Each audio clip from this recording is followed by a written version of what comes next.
Hello, my name is Carly McCrow.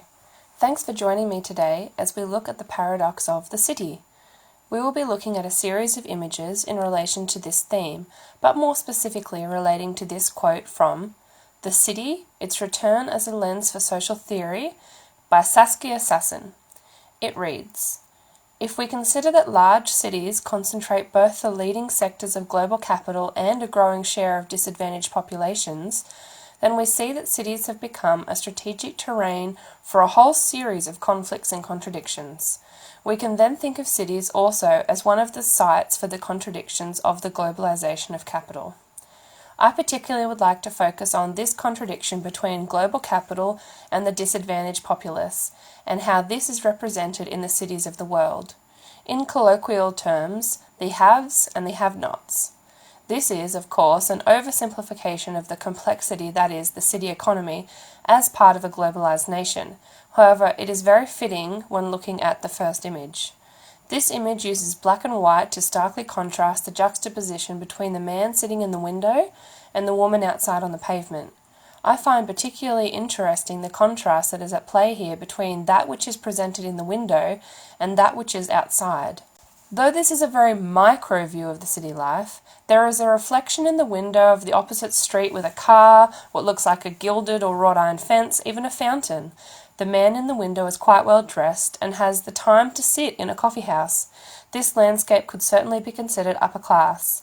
In the reflection there are also people walking by, thus we gain a sense of the greater picture through this micro snapshot of one small part of a city street.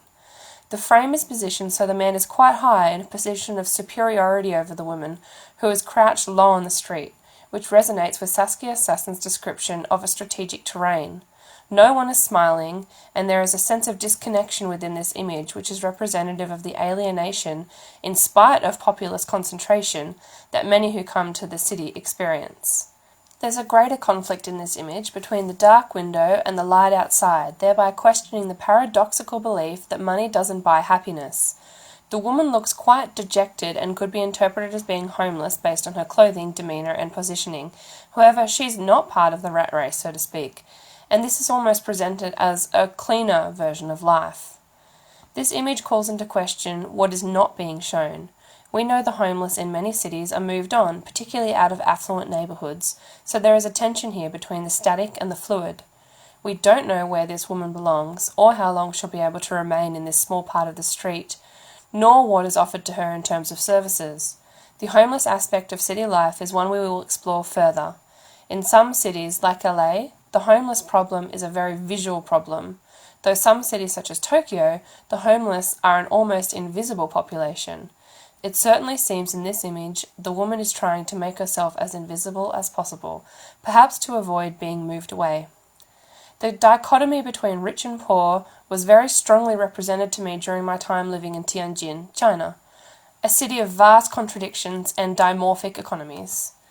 This image represents a seemingly very ordered scene, though at the street level is anything but.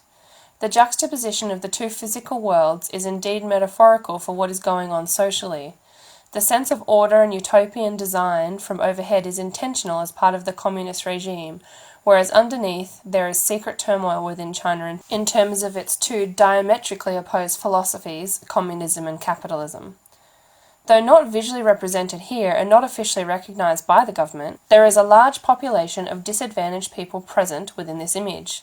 The apartment blocks are composed of mainly middle to lower class workers, and even those who can afford basic housing are often severely disadvantaged compared to global standards, and especially compared to the wealth of those in this city in the upper income bracket. Ironic in a supposedly communist country where wealth is shared, though of course, capitalism freely operates.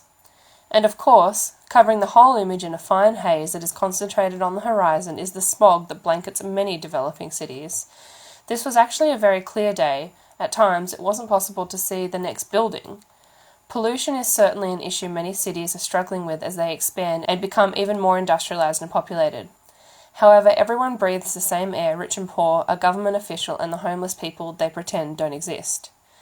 The image conveys a sense of lack of sociality, as we see only buildings represented, and although sociality is a difficult element of a city to capture or define, it is certainly present in this city. Families often live as a nucleus with one child and one or two grandparents and lead very interconnected lives.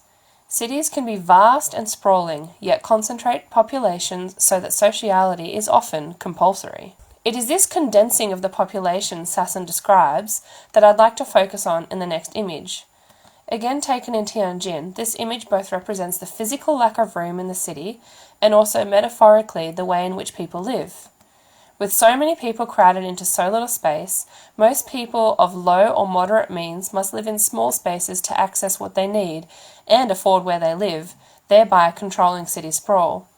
This will often mean that 5 or 6 people are living in a space meant for 1 or 2.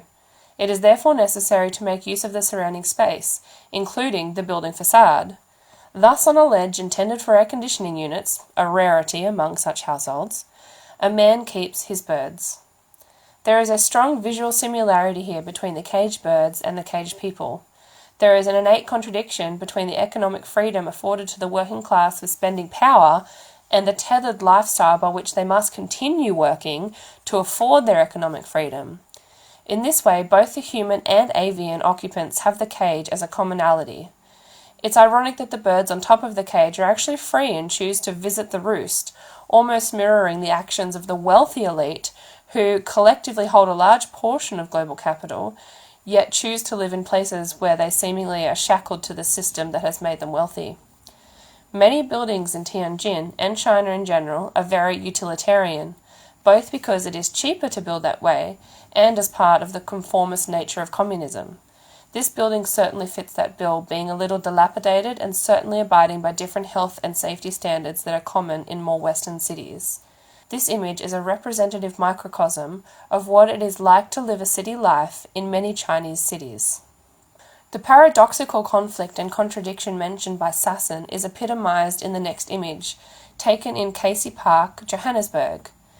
This overhead perspective gives the viewer a sense of disconnected observation, very far removed from the life, sounds and smells that would be part of this scene at ground level.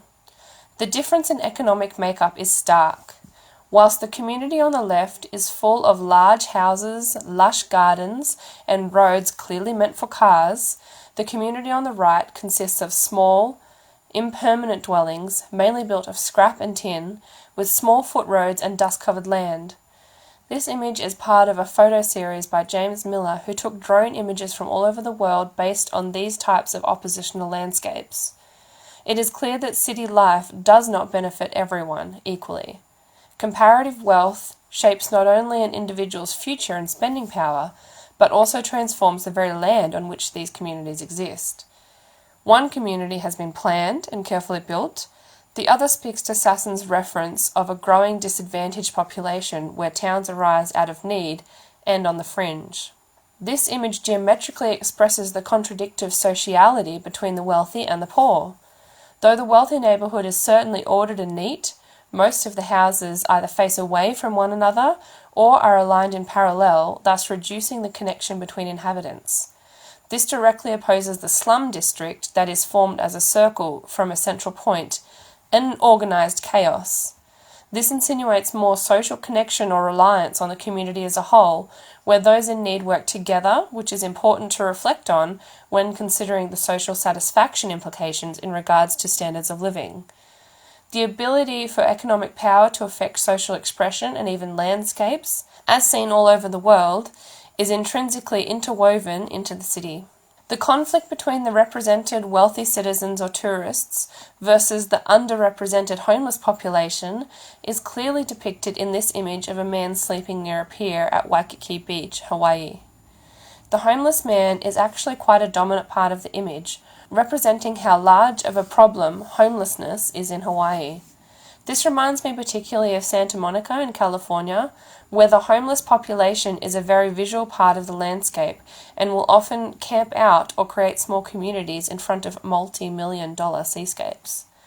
This is a common occurrence in many tropical and tourist-rich locations such as Bali, Thailand, and parts of South America, with varying government response.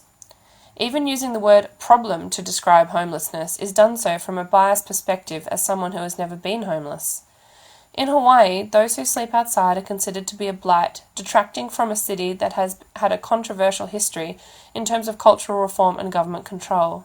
The tourists, such as the ones depicted in the background of this image, account for a large percentage of Hawaii's GDP. Therefore, the government prioritises the tourist needs or wants over that of homeless people, who would contribute very little economic value to the city system. Hawaii has the highest per capita homeless population in America and has been the subject of periodic crackdowns in the attempt to eradicate, or at least hide, the supposed less desirable populace. As such, Hawaii serves as the stage for a widespread conflict between a sector of people who hold wealth and power and a growing population of disadvantaged people who often lack support and representation to be able to make real change. Thank you for listening to my presentation on the paradox of the city, focusing on Saskia Sassen's critical claim describing the city as a place of contradictions of capital and populations.